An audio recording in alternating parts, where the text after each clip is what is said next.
Hello friends, आपका स्वागत है सिविलियन क्लासेस में। तो प्यारे बच्चों, आज हम बात करेंगे कॉन्ट्रैक्ट्स एंड अकाउंट्स के बारे में। तो प्यारे बच्चों, कॉन्ट्रैक्ट्स एंड अकाउंट्स में हम लोग लास्ट यूनिट्स पढ़ रहे थे जिसका नाम था वैल्यूएशन। वैल्यूएशन एक बहुत ही इंपॉर्टेंट टॉपिक है प्यारे बच्चों कॉन्ट्रैक्ट्स एंड अकाउंट्स में, है ना। हम कहे तो बहुत सबसे ज्यादा इंपॉर्टेंट टॉपिक है इस कॉन्ट्रैक्ट्स एंड अकाउंट्स वाले सब्जेक्ट में, ठीक है। तो प्यारे बच्चों, आज हम पढ़ेंगे कि कॉस्ट क्या होता है, प्राइस क्या होता है, वैल्यू क्या होता है और इन तीनों के बीच में डिफरेंस क्या क्या है। ठीक है प्यारे बच्चों, हम क्या जानेंगे कि कॉस्ट क्या होता है, प्राइस क्या होता है और वैल्यू क्या होता है। एक्चुअली जो बच्चे नहीं जानते हैं वो तीनों को लगता है तीनों नाम एक ही है, लेकिन नहीं। तीनों जो होता है ना, कॉस्ट अलग है, प्राइस अलग है और वैल्यू अलग है। कैसे तीनों डिफरेंस है प्यारे बच्चों, तीनों में क्या क्या डिफरेंस है वो हम अभी देखेंगे, ठीक है ना। चलिए पहले हम बात करेंगे कॉस्ट का, फिर प्राइस का, फिर वैल्यू का। देखिए, मान लीजिए प्यारे बच्चों कि अगर हम कोई बिल्डिंग बनाते हैं, मान लीजिए प्यारे बच्चों हम अगर कोई बिल्डिंग बना लिए, मान लीजिए प्यारे बच्चों ये कोई बिल्डिंग है, मान लीजिए प्यारे बच्चों ये कोई बिल्डिंग है। इस बिल्डिंग को बनाने में बहुत सारे खर्च लगे होंगे। इस बिल्डिंग को बनाने मतलब किसी भी प्रॉपर्टी को बनाने में कुछ खर्च लगा होगा। तो इस बिल्डिंग को बनाने में जितना कॉस्ट ऑफ कंस्ट्रक्शन लगा, मतलब जितना पैसा इसके कंस्ट्रक्शन में लगा, जितना पैसा इसको बनाने में लगा, यही पैसा उस प्रॉपर्टी का कॉस्ट कहलाता है। हमने क्या बोला प्यारे बच्चों, इस बिल्डिंग को मैन्युफैक्चर करने के लिए, इस बिल्डिंग को कंस्ट्रक्ट करने के लिए या किसी भी प्रॉपर्टी को बनाने के लिए जितना पैसा हमको लगता है वही पैसा कॉस्ट कहलाता है। दैट मीन्स हम क्या बोल सकते हैं प्यारे बच्चों, मान लीजिए इस बिल्डिंग को बनाने में, मान लेते हैं इस बिल्डिंग को बनाने में कितना लगा, 5 लाख मान लेते हैं। इतना कम लगता नहीं बट हम मान रहे हैं ना, इस बिल्डिंग को बनाने में लगभग 5 लाख रुपया लगा है। तो प्यारे बच्चों ये जो 5 लाख है ना, ये हो गया कॉस्ट ऑफ बिल्डिंग। बस समझ गया। हमने क्या बोला, किसी भी प्रॉपर्टी को बनाने में जितना खर्च लगता है, मतलब किसी भी प्रॉपर्टी को कंस्ट्रक्ट करने में जितना खर्च लगता है वही उस प्रॉपर्टी का कॉस्ट कहलाता है। दैट मीन्स 5 लाख रुपया लगा तो ये 5 लाख हो गया कॉस्ट। ठीक है प्यारे बच्चों, कॉस्ट समझ। हाँ, अब देखिए प्यारे बच्चों, अभी 5 लाख लगा है, तो अगर आप 10 साल के बाद पूछिएगा हमसे, अगर हमको मान लीजिए आज हमने बनाया इस बिल्डिंग को और 10 साल के बाद अगर आप हमसे पूछिएगा कि बताओ इसका कॉस्ट ऑफ कंस्ट्रक्शन कितना था, तो हम बोलेंगे 5 लाख। 2 साल का भी बात पूछिएगा तो 5 लाख, 20 साल का भी बात पूछिएगा तो हम बोलेंगे 5 लाख। तो कॉस्ट ऑफ कंस्ट्रक्शन क्या होता है प्यारे बच्चों, वो फिक्स क्वांटिटी होता है। कॉस्ट ऑफ कंस्ट्रक्शन क्या होता है, फिक्स्ड क्वांटिटी होता है। किसी भी प्रॉपर्टीज का जो कॉस्ट होता है ना वो फिक्स होता है। तो याद रखिएगा, कॉस्ट कभी भी चेंज नहीं करता है। बात समझ में आ गया। कॉस्ट एक फिक्स्ड क्वांटिटी है, फिक्स्ड क्वांटिटी है। जितना अमाउंट किसी भी प्रॉपर्टीज को बनाने में जितना लगता है वही पैसा आपका कॉस्ट कहलाता है। चलिए बहुत अच्छा। अब चलिए प्यारे बच्चों देखिए, इस बिल्डिंग को हमको अब बेचना है। इस बिल्डिंग को मान लीजिए हमको बेचना है, तो हम क्या करेंगे, इस बिल्डिंग को हमको बेचना है तो हम इसमें कुछ प्रॉफिट लगा देंगे। बिल्डिंग प्लस प्रॉफिट मतलब कॉस्ट ऑफ कंस्ट्रक्शन के साथ कुछ प्रॉफिट को ऐड कर लेंगे, तो यही हो जाता है, क्या हो जाता है प्यारे बच्चों, प्राइस। क्या हो जाता है, मान लीजिए प्रॉफिट हमने 1 लाख रुपया रखा, हमने कितना रखा 1 लाख, तो टोटल 6 लाख रुपया हो गया। टोटल 6 लाख रुपया आपका हो गया क्या, टोटल 6 लाख रुपया आपका हो गया प्राइस। तो प्यारे बच्चों हमने क्या बोला, जितना किसी भी प्रॉपर्टीज को बनाने में जितना पैसा लगता है वो कॉस्ट होता है, और कॉस्ट ऑफ कंस्ट्रक्शन के साथ अगर हम प्रॉफिट को ऐड कर देते हैं तो जो दोनों मिलाकर जो होता है अमाउंट वो हो जाता है आपका प्राइस। बात समझ में आ गया। अब सिविल इंजीनियरिंग में प्राइस का मतलब क्या होता है, सिविल इंजीनियरिंग में खासकर प्यारे बच्चों सिविल इंजीनियरिंग में बिल्डिंग को बेचा नहीं जाता है, सरकारी बिल्डिंग बनाया जाता है, ऑफिस बनाया जाता है, ठीक है ना। तो वहां पे प्राइस का मतलब क्या होता है, प्राइस का मतलब होता है प्यारे बच्चों, सिविल इंजीनियरिंग में प्राइस का मतलब होता है cost of property plus profit of construction, profit of क्या बोल सकते हैं, कॉन्ट्रैक्टर, प्रॉफिट ऑफ कॉन्ट्रैक्टर। तो प्यारे बच्चों सिविल इंजीनियरिंग में प्राइस का मतलब क्या होगा, कॉस्ट ऑफ प्रॉपर्टी, जितना पैसा लगा जितना पैसा लगा plus profit of contractor. That means प्यारे बच्चों हम बोल सकते हैं प्राइस जो होगा ना वो स्लाइटली ज्यादा होगा, किससे? कॉस्ट से। बोल सकते हैं प्राइस का जो वैल्यू होगा वो कॉस्ट से स्लाइटली ज्यादा होगा। फिर से समझिए प्यारे बच्चों, कॉस्ट हमने बोला किसी भी प्रॉपर्टीज को बनाने में जितना अमाउंट लगता है वो कॉस्ट कहलाता है। अब उस cost of property plus profit को अगर हम ऐड कर देते हैं तो अब वो क्या हो जाएगा? प्राइस कहलाएगा। क्या कहलाएगा? प्राइस। अब देखिए प्यारे बच्चों, प्राइस जो होता है ना किसी भी प्रॉपर्टीज का वेरी करता है। प्राइस जो होता है किसी भी प्रॉपर्टीज का वेरी करता है। कैसे वेरी करेगा? देखिए कॉस्ट ऑफ प्रॉपर्टी जो फिक्स है, पैसा जितना लगा बनाने में वो तो फिक्स है, बट ये तो वेरी करेगा ना प्यारे बच्चों। ये जो वेरी करेगा प्रॉफिट ऑफ कॉन्ट्रैक्टर वो हमेशा क्या होगा? वेरी करेगा। इसीलिए हम बोल सकते हैं कि प्राइस जो होगा ना वो वेरी करेगा। किसी कॉन्ट्रैक्टर का प्रॉफिट 5% होता है, किसी का 10% होता है, किसी का 20% होता है। तो इसके प्रॉफिट ऑफ कॉन्ट्रैक्टर के अनुसार प्राइस भी वेरी करते रहेगा। पहले बच्चों अब समझ में आ गया होगा कॉस्ट का मतलब एंड प्राइस का मतलब। अब हम देखते हैं वैल्यू। वैल्यू क्या होता है प्यारे बच्चों? चलिए वैल्यू के बारे में हम लोग देखेंगे। देखिए अब हम वैल्यू को समझाते हैं।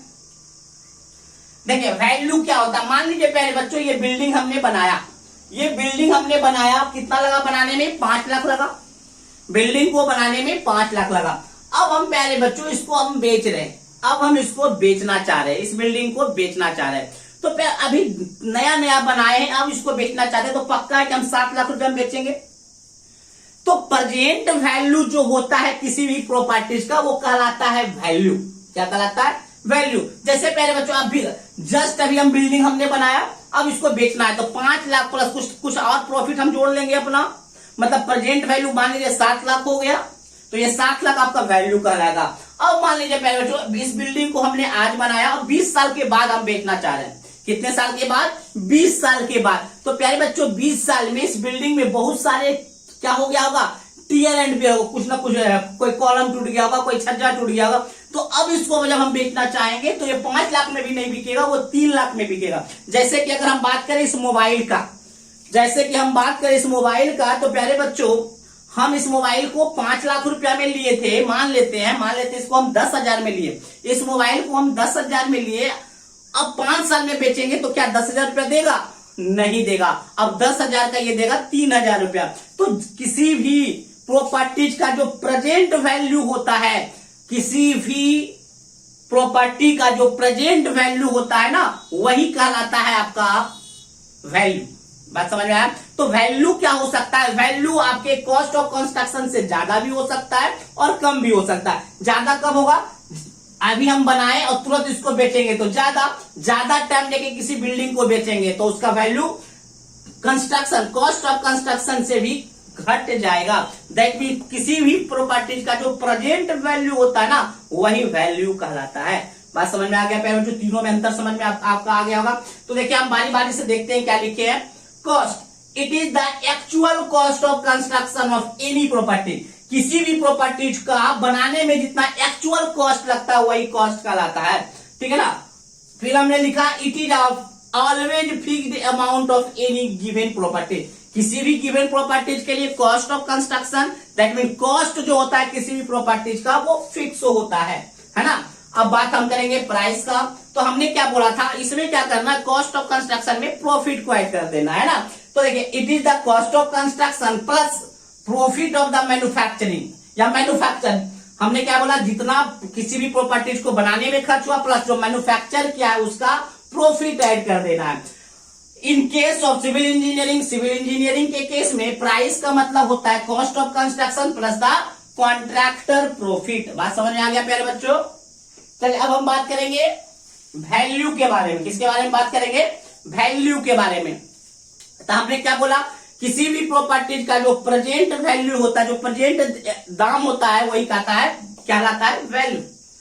It is the present value of property. किसी भी प्रॉपर्टीज का जो प्रेजेंट वैल्यू होता है, और हमने ये भी बोला था कि जो वैल्यू होगा कॉस्ट ऑफ कंस्ट्रक्शन से ज्यादा भी हो सकता है और कम भी हो सकता है। Which may not be same as that of cost of construction. और ये कॉस्ट ऑफ कंस्ट्रक्शन के सेम नहीं होता है। इट मे बी हाइयर, ये ज्यादा भी हो सकता है और लोअर भी हो सकता है than that of cost of construction. Cost of construction से ज्यादा भी हो सकता है और कम भी हो सकता है। ठीक है प्यारे बच्चों, आपको समझ में आ रहा होगा। अब हम बात करेंगे वैल्यूअर। क्या? Valuer, VALUER, valuer.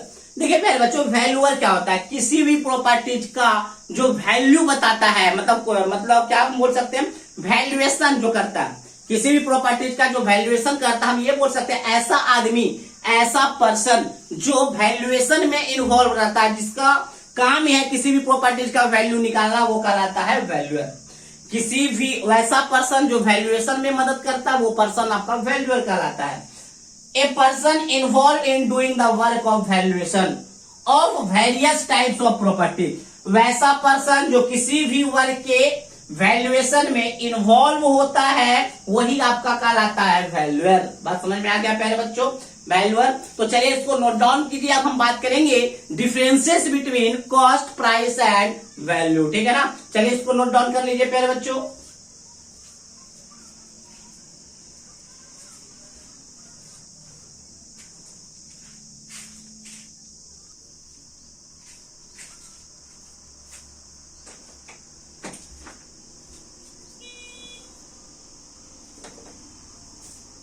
तो प्यारे बच्चों हम बात करेंगे differences between value, cost and price, है ना? किसके बारे में? Value, cost and price. तीनों का डिफिनेशन हमने देख लिया था प्यारे बच्चों। वैल्यू क्या होता है, कॉस्ट क्या होता है और प्राइस क्या होता है। अब हम तीनों में थोड़ा डिफरेंसेस देख लेते हैं, क्योंकि आपके सेमेस्टर पॉइंट ऑफ व्यू से हो सकता है ये आ जाए, है ना? और आता भी है, ठीक है ना? इंपॉर्टेंट क्वेश्चन ये बनता है, ठीक है ना? तो चलिए 4 नंबर का क्वेश्चन आपके एग्जाम में बनता है प्यारे बच्चों, वो देख लेते हैं ना। तो देखिए प्यारे बच्चों, सबसे पहले हम बात करेंगे वैल्यू का। तो value is the present utility of property. Value क्या होता है प्यारे बच्चों? किसी भी प्रॉपर्टीज का जो प्रेजेंट कॉस्ट होता है, प्रेजेंट वैल्यू होता है ना।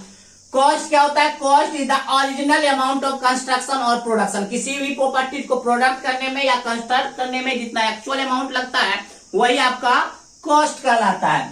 प्राइस हमने बोला था, price is the cost of construction plus profit of the contractor. ये हमने बोला था। ये तो प्यारे बच्चों डिफिनीशन ये हमने पहले पॉइंट में लिख रखा है ना। दूसरा, it is estimated through the opinion.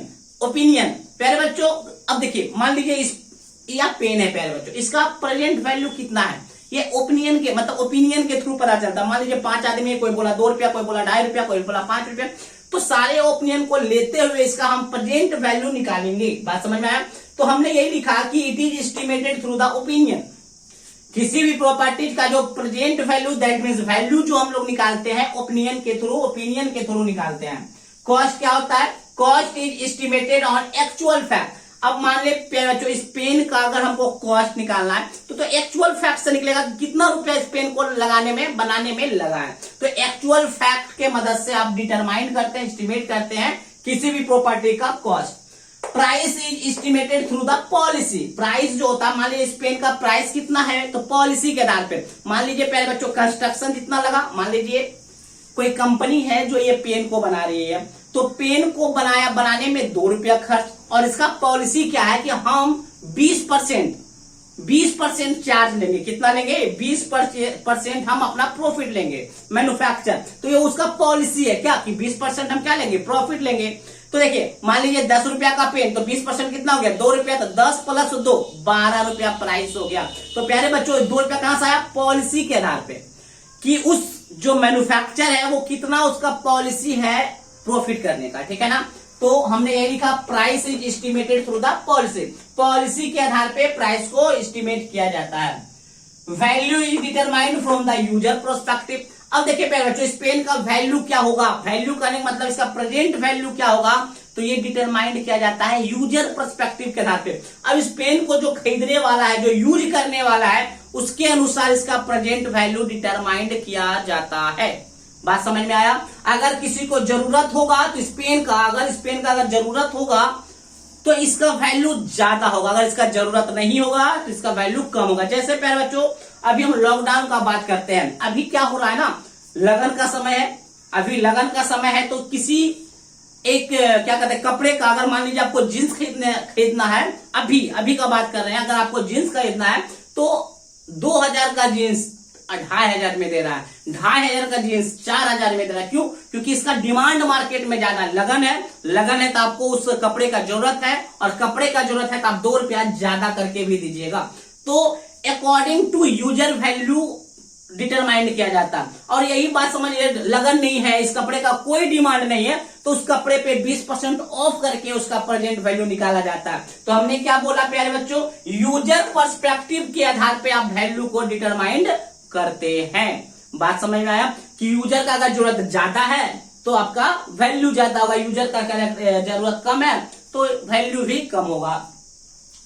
Cost is determined from the producer perspective. Cost जो होता है, जैसे इस पेन को बनाने में कितना कॉस्ट लग रहा है, वो प्रोड्यूसर के डिपेंड करता है, मतलब जो इसको बनाने वाला मालिक है, जो उसके आधार पे इसका कॉस्ट पता चलेगा। कैसे? मान लीजिए अच्छे क्वालिटी में बनवाना होगा तो ज्यादा कॉस्ट लगेगा, कम क्वालिटी में बनाना होगा तो कम कॉस्ट लगेगा। तो ये आपका प्रोड्यूसर पर्सपेक्टिव के आधार पे कॉस्ट को डिटरमाइंड किया जाता है। Next, price is determined from the customer perspective. Customer कहने का मतलब होता है वो प्रेजेंट वैल्यू नहीं देखता, बस देखा कि हमारे यहाँ इतना कस्टमर है, इतना हम प्राइस रख देते हैं, ठीक है ना। तो वो कस्टमर के आधार पे हम प्राइस को देखते हैं। नेक्स्ट है वैल्यू ऑफ प्रॉपर्टीज इंक्रीजेज और डिक्रीजेज अकॉर्डिंग टू यूटिलिटी। तो हमने पहले भी बता चुका है, वैल्यू जो होता है वो बदलते रहेगा, वो हाई भी हो जाएगा और कम भी हो जाएगा अकॉर्डिंग टू यूटिलिटी, है ना। मतलब जरूरत के आधार पे किसी भी प्रॉपर्टीज का वैल्यू बढ़ते या घटते रहता है, जबकि कॉस्ट जो होता है वो अनचेंज होता है, कि कॉस्ट कभी भी किसी भी प्रॉपर्टीज का बदलता नहीं है। तो हमने यही लिखा है, cost of property remains unchange. Cost किसी भी प्रॉपर्टीज का जो कॉस्ट होता है वो बदलता नहीं बदलता है, वह एक फिक्स्ड क्वांटिटी होता है, फिक्स्ड अमाउंट होता है। Next, price of property changes according to profit. Price भी बदलेगा प्यारे बच्चों, क्योंकि प्राइस क्या होता है, cost of construction plus profit. तो प्रॉफिट के आधार पे प्राइस का भी वैल्यू घटते बढ़ते रहेगा। तो ये था हमारा प्यारे बच्चों differences between value, cost and price. Value, cost and price. चलिए प्यारे बच्चों इसको नोट डाउन कर लीजिए।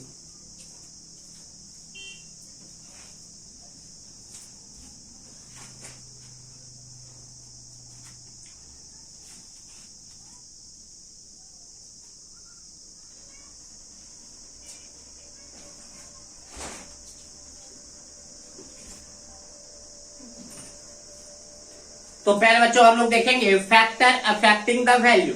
वैल्यू को कौन कौन सा फैक्टर अफेक्ट करता है, किस किस वैल्यू किस किस चीज पे वो डिपेंड करता है। तो प्यारे बच्चों वैल्यू क्या है, प्रेजेंट प्राइस है। हम बोल सकते हैं किसी भी प्रॉपर्टीज का जो प्रेजेंट दाम होता है वही क्या कहलाता है, वैल्यू कहलाता है। तो बहुत सारे फैक्टर पे डिपेंड करता है। पहला नेचर ऑफ स्ट्रक्चर, किस टाइप का आप प्रॉपर्टीज बनाए हैं, किस टाइप का प्रॉपर्टीज बनाए उसके नेचर पे डिपेंड करेगा। दूसरा life and age of structure. प्यारे बच्चों अभी हमने बताया था पिछले स्लाइड में कि प्यारे बच्चों अगर आप अभी बनाए और तुरंत बेच दिए तो ज्यादा पैसा मिलेगा, 10 साल के बाद बेचिएगा तो कम पैसा मिलेगा। जैसे प्यारे बच्चों हम ये मोबाइल लिए हैं, आज लिए हैं और कल बेच देंगे तो क्या मिलेगा, ज्यादा पैसा मिलेगा। अगर हम आज लिए हैं और 10 साल के बाद बेचेंगे तो इसका बहुत कम पैसा मिलेगा। तो life and age of structure पे भी डिपेंड करेगा कि जिस स्ट्रक्चर को हम बेचना चाह रहे हैं उसका लाइफ एंड एज क्या है। तीसरा मेंटेनेंस ऑफ प्रॉपर्टी। कभी कभी होता है प्यारे बच्चों इसका मेंटेनेंस अब बहुत ही अच्छे तरीके से रखे हुए हैं, किसी भी स्ट्रक्चर को बहुत अच्छे से मेंटेन किए हुए हैं तो उसका वैल्यू बढ़ जाता है ना। नेक्स्ट है लोकेशन ऑफ प्रॉपर्टी। प्यारे बच्चों सेम स्ट्रक्चर को, सेम बिल्डिंग को हम अपने गांव में बनाएंगे और सेम बिल्डिंग को अगर हम कोलकाता में बनाएंगे तो हो सकता है कोलकाता में उसी बिल्डिंग का क्या हो जाएगा, वैल्यू बढ़ जाएगा। तो प्यारे बच्चों लोकेशन पे भी डिपेंड करता है। नेक्स्ट है आपका सप्लाई एंड डिमांड। हमने पहले भी बोल दिया प्यारे बच्चों अगर डिमांड ज्यादा है किसी भी स्ट्रक्चर का तो उसका वैल्यू बढ़ जाएगा, और सप्लाई ज्यादा है तो वैल्यू घट जाएगा, है ना। डिमांड पे डिपेंड करता है। Next war, flood and other natural condition.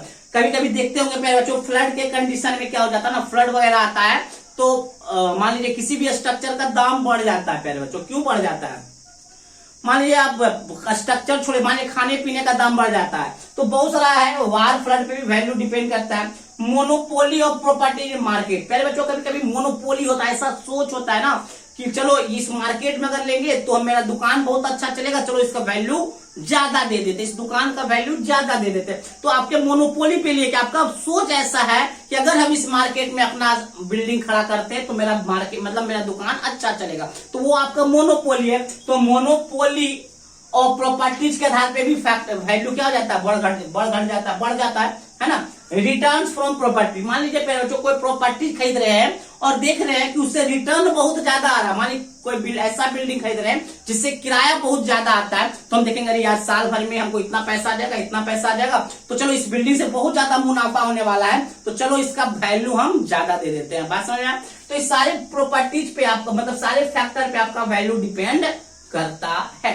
ठीक है प्यारे बच्चों, तो ये बहुत इंपॉर्टेंट सवाल बनता है प्यारे बच्चों कि what is value, cost and property and write down the differences between them. या ये भी आ जाएगा प्यारे बच्चों, what is the value, cost and property and write down the factor affecting the value. तो 4 नंबर में ऐसे छोटे छोटे क्वेश्चन बनाए जाते हैं, ठीक है ना। तो चलिए प्यारे बच्चों आज के लिए बस इतना ही। अगले क्लास में हम मिलेंगे वैल्यू के ही बहुत सारे, salvage value, scrap value, book value, तो बहुत सारे टाइप्स ऑफ वैल्यू को लेकर, है ना। तो आज के लिए बस इतना ही। थैंक यू, अगले क्लास में मिलेंगे।